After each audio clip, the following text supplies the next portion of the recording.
نبی اکرم صلی اللہ علیہ وسلم کی مجلس میں قیدیوں کی طرف سے یہ پیغام آیا کہ قیدیوں میں ایک نوجوان خاتون ہے اور وہ آپ سے ملنا چاہتی ہے۔ اسلام کے عروج کا زمانہ تھا اور لوگ مسلسل اسلام قبول کر رہے تھے، غزوات بھی ہو رہے تھے، مارکے بھی ہو رہے تھے، قیدی بھی آ رہے تھے۔ ان قیدیوں میں سے ایک خاتون نے یہ درخواست کی کہ مجھے اپنے نبی سے ملواؤ۔ آپ صلی اللہ علیہ وسلم نے اجازت دے دی کہ ٹھیک ہے، اس خاتون کو بلا لیں۔ تو خاتون نے آ کے نبی اکرم صلی اللہ علیہ وسلم کے سامنے یہ عرض کی کہ بڑے بہادر قبیلے سے ہوں، ہمارے قبیلے کی ہمیشہ سربراہی رہی ہے اور ہمارے قبیلے کی عورتیں کبھی بھی گرفتار نہیں ہوئی ہیں۔ آج میں آپ کے سامنے گرفتار ہو کے آ گئی ہوں، تو آپ مجھے رہا کر دیں۔ ساتھ ہی اس نے اپنا اگلا تعارف کروایا کہ آپ اللہ کے رسول ہیں، آپ حسن اخلاق کی تعلیم دیتے ہیں، آپ بے سہاروں کا سہارا بننے کی تعلیم دیتے ہیں، آپ دوسرے لوگوں کے کام آنے کی تعلیم دیتے ہیں، آپ سخاوت کی تعلیم دیتے ہیں، اور میرا باپ ایسا ہی تھا، میرا باپ سخی تھا، میرا باپ لوگوں کے کام آتا تھا، وہ قبیلے کی فلاح و بہبود کے کام کرتا تھا، وہ سماجی کام کرتا تھا۔ نبی اکرم صلی اللہ علیہ وسلم نے فرمایا کس کی بیٹی ہو؟ کہنے لگی میں حاتم تائی کی بیٹی ہوں۔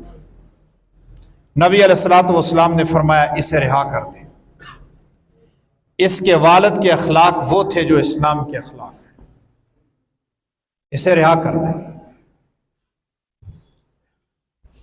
سخاوت کی وجہ سے نبی اکرم صلی اللہ علیہ وسلم نے سخی کی بیٹی کو رہا کر دیا۔ اس شخص کا نام حاتم تائی کا نام سخاوت میں بڑا مشہور تھا، اور اللہ رب العزت نے اس کو اتنی شہرت عطا کی کہ وہ آج تک مشہور ہے، عرب و عجم میں مشہور ہے۔ لوگ سخاوت کا استعارہ پیش کرتے ہیں کہ حاتم تائی تو نہیں ہو تو۔ حاتم تائی عیسائی مذہب پر تھا، سخاوت اس کو ورثے میں ملی تھی، بہت بڑا سخی تھا، سارا مال اپنا جو ہے وہ اللہ کی، وہ لوگوں کی فلاح و بہبود کے لیے، معاشرے کی، سماج کی بہتری کے لیے وہ صرف کر دیتا تھا عیسائی مذہب پر، تو اپنے عقیدے کے مطابق وہ اللہ کی رضا بھی چاہتا تھا۔ اللہ کا تصور، رسولوں کا تصور تو عیسائی مذہب میں ہے۔ حاتم تائی کی والدہ بھی سخی تھی، اور اس کی سخاوت کا بڑا عجیب واقعہ کہ جو بھی اس کے پاس آتا تھا وہ خرچ کر دیتی تھی، جو بھی اس کے پاس خرچ کر دیتی تھی، خود بالکل خالی ہاتھ رہ جاتی تھی۔ بھائیوں نے اپنے والد کی وراثت تقسیم کی تو اس کو وراثت میں سے کچھ بھی نہ دیا۔ فضول عورت ہے، یہ تو سب کچھ تقسیم کرتی ہے لوگوں پہ، اس کو وراثت میں کچھ بھی نہیں دیں گے، کچھ بھی نہ دیا اس کو، اور اپنے گھر کے اندر اس کو قید کر دیا، 1 سال تک کے لیے اس کو قید کر دیا، اور اس کو صرف کھانا دیتے رہے۔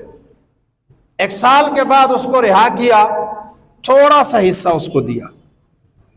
جو ہی وہ حصہ اس کے ہاتھ میں آیا، ایک سوالی نے آ کے سوال کیا، جی میں مقروض ہوں، میں بے بس ہوں، لاچار ہوں، میرے ساتھ کچھ تعاون کریں، تو اس نے وہ اپنا سارا اٹھا کے اس کو دے دیا۔ پھر بھی اس کی یہی پوزیشن تھی، وہی صورتحال تھی۔